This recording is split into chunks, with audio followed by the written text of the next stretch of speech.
ایمان ہمارے اندر سے شروع ہوتا ہے، پھر ہی اس کی روشنی باہر دکھائی دینے لگتی ہے۔ جسم تب تک عبادت نہیں کر سکتا جب تک روح عبادت گزار نہیں بن جاتی۔ تو یہ سوچنا چھوڑ دے اب کہ اللہ توفیق نہیں دیتا، اور یہ سوچے کہ آپ توفیق مانگتے ہیں۔ جیسے قرآن ہمیں سکھاتا ہے کہ اللہ کسی قوم کی حالت تب تک نہیں بدلتا جب تک کہ وہ خود اسے نہ بدلے جو ان کے دلوں میں ہے۔ اللہ صرف اپنی ہی طاقتوں کے ساتھ آپ کی حالات کو اچھے سے برے سے اچھا نہیں کرتا۔ اللہ صرف اپنی حکمتوں کے ساتھ آپ کی سختیوں کو آسانیوں میں یا آپ کی آسانیوں کو سختیوں میں نہیں بدلتا۔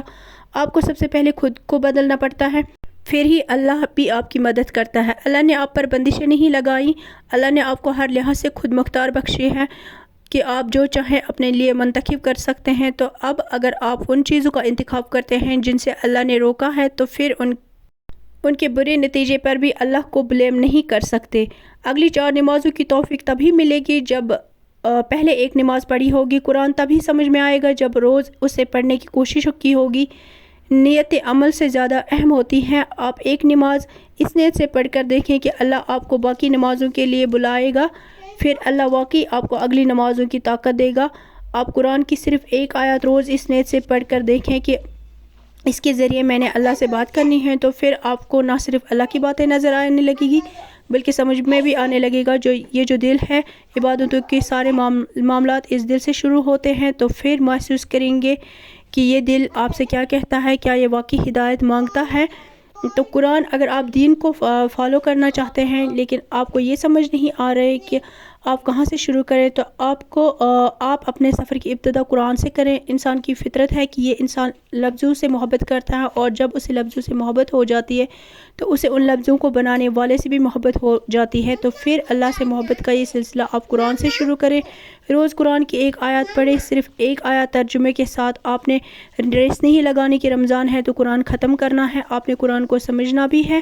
قرآن صرف ایک اجر و ثواب کی کتاب نہیں ہے، قرآن ایک لائف سٹائل ہے۔ قرآن آپ کو زندگی گزارنے کا طریقہ سکھاتا ہے اور بندگی کا سلیقہ بتاتا ہے۔ عمل سے زیادہ نیت اہم ہوتی ہے، جیسے رسول اللہ صلی اللہ علیہ وسلم نے فرمایا کہ تمام اعمال کا دارمدار نیت پر ہے، اور ہر عمل کا نتیجہ ہر انسان کو اس کی نیت کے مطابق ملے گا۔ تو اگر آپ روز قرآن کی ایک آیت اس نیت سے پڑھنا شروع کریں گے کہ آپ نے اسی طرح ایک آیت کر کے قرآن کو سمجھ کر ختم کرنا ہے، تو قیامت والے دن یہ قرآن آپ کی گواہی دے گا اور آپ کو اسی نیت کے مطابق اجر دیا جائے گا جس نیت سے آپ نے قرآن شروع کیا تھا۔ پھر آپ نے 114 صورتوں میں سے ایک صورت بھی یا اس ایک صورت کی پہلی چند آیات بھی موت واقع ہونے سے پہلے اس نیت سے پڑھی ہوں گی کہ قرآن پورا ختم کرنا ہے، تو آپ کو انشاءاللہ پورا قرآن کا ہی اجر دیا جائے گا۔ جب آپ قرآن پڑھنے لگیں گے تب آپ کو اندازہ ہوتا ہے کہ نماز کتنی ضروری چیز ہے۔ قرآن آپ کے دل کو کشیدہ کر دیتا ہے اور آپ کی روح کو بیدار کر دیتا ہے، پھر آپ کے لیے نماز بے حد آسان ہو جاتی ہے۔ سب سے پہلے تو آپ کو یہ سمجھنا ہے کہ اس انسان میں جو نماز صرف اس لیے پڑھتا ہے کہ اسے یہ پڑھنی ہی پڑھنی ہے، اور اس انسان میں جو اس لیے نماز پڑھتا ہے کیونکہ وہ پڑھنا چاہتا ہے، بہت فرق ہوتا ہے۔ ہم میں سے بس کچھ لوگ ہی ایسے ہیں جو نماز کو تحفہ سمجھ کر پڑھتے ہیں، ورنہ زیادہ تر اسے ڈیوٹی سمجھتے ہیں، اور دونوں وجوہات اپنی اپنی جگہ ٹھیک ہے۔ لیکن جب آپ نماز کو ڈیوٹی سمجھ کر پڑھیں گے تو آپ آہستہ آہستہ آپ کو نماز باری لگنے لگے گی۔ نماز کا مقصد اللہ سے گفتگو کرنا ہے، ملاقات کرنا ہے، اور یاد رکھیں کہ ہر سجدہ کرنے والے شخص سے اللہ گفتگو نہیں کرتا، اللہ صرف اسی سے گفتگو کرتا ہے جو نماز کو ٹھہر ٹھہر کر پڑھتے ہیں۔ آپ نے جتنی بھی نمازیں پڑھنی ہیں اور اس نماز میں جو کچھ بھی پڑھنا ہے وہ سلیقے اور ادب کے ساتھ پڑھنا ہے۔ لمبی نماز کرنے کے چکر میں اندھا دھند زمین پہ سر نہیں مارنا، بلکہ بھرپور طریقے سے اور بہت عاجزی کے ساتھ نماز پڑھنی ہے۔ تو آج سے آپ نے بھی کوشش کرنی ہے کہ چھوٹی سی صحیح مگر نماز ضرور پڑھیں، مختصر نمازوں سے لمبی نمازیں تک جائیں، چھوٹی صورتوں سے لمبی صورتوں تک جائیں۔ عصر کی نماز سب سے آسان نماز ہے، تو آپ عصر کی نماز سے شروع کریں، پھر آہستہ آہستہ اللہ آپ کو باقی نمازوں کی بھی عادت ڈال دے گا۔ ہر گناہ کو نیکیاں نہیں مٹا سکتی، کچھ گناہ عبادتوں سے ہی مٹتی ہے۔ ہم روز کتنے ایسے گناہ کرتے ہیں جو ہم سے انجانے میں ہو جاتے ہیں، اور پھر ہم ان گناہوں کی اللہ سے معافی بھی کبھی نہیں مانگتے کیونکہ ہمیں علم ہی نہیں ہوتا کہ ہم سے یہ گناہ کب ہو گئے ہیں۔ اس لیے ہمیں ہمیشہ توبہ کرتے رہنا چاہیے، ہمیں ہمیشہ استغفار کی تسبیح کرتے رہنا چاہیے۔ آپ اللہ سے جتنی مرتبہ توبہ کرتے ہیں اللہ آپ کو اتنی ہی مرتبہ پاک کر دیتا ہے، اور جب آپ پاک ہونے لگتے ہیں تو آپ کا دل خود بخود اللہ کی جانب مڑنے لگتا ہے۔ اللہ سے دوری کی سب سے بڑی وجہ جو ہے ہمارے گناہ ہی ہوتے ہیں۔ گناہ انسان کو اندھا کر دیتے ہیں اور پھر اسے نہ تو رب دکھائی دیتا ہے اور نہ ہی وہ یہ سمجھ پاتا ہے کہ وہ اپنے ساتھ کتنا بڑا ظلم کرنے جا رہا ہے۔ تو بس جب بھی موقع ملے سوتے بیٹھتے اٹھتے جاگتے اللہ سے اپنے گناہوں کی معافی طلب کیا کرے۔ اللہ نے قرآن میں بڑے افسوس کے ساتھ فرمایا ہے کہ انسان بڑا ناشکر ہے، یعنی اگر اسے کچھ نہ ملے تب بھی وہ شکوہ کرتا ہے اور اگر اسے سب کچھ مل جائے تب بھی وہ اس کی قدر دانی نہیں کرتا۔ ہم بہت بدنصیب لوگ ہیں۔ ہم خوش ہونے کے لیے بڑے بڑے لمحوں کا انتظار کرتے ہیں اور اس دوران ہم خوشیوں کے کتنے چھوٹے چھوٹے لمحے گنوا دیتے ہیں، ہمیں خود بھی اندازہ نہیں ہوتا۔ اللہ قرآن میں فرماتا ہے کہ تم شکر ادا کرو گے تو میں تمہیں زیادہ دوں گا۔ کتنا مشکل ہے یہ کام کہ آپ وہ نعمتیں نظر نہیں آتی جو اللہ نے آپ کو آپ کی اوقات سے زیادہ دے رکھی ہیں۔ پتہ ہے نعمتیں جو ہوتی ہیں، نعمتیں پانا بڑا آسان ہوتا ہے لیکن ان نعمتوں کو سنبھال کے رکھنا بڑا ہی مشکل ہے۔ تو آپ اپنی نعمتوں کو سنبھال لیں، آپ شکر کی عادت ڈال لیں۔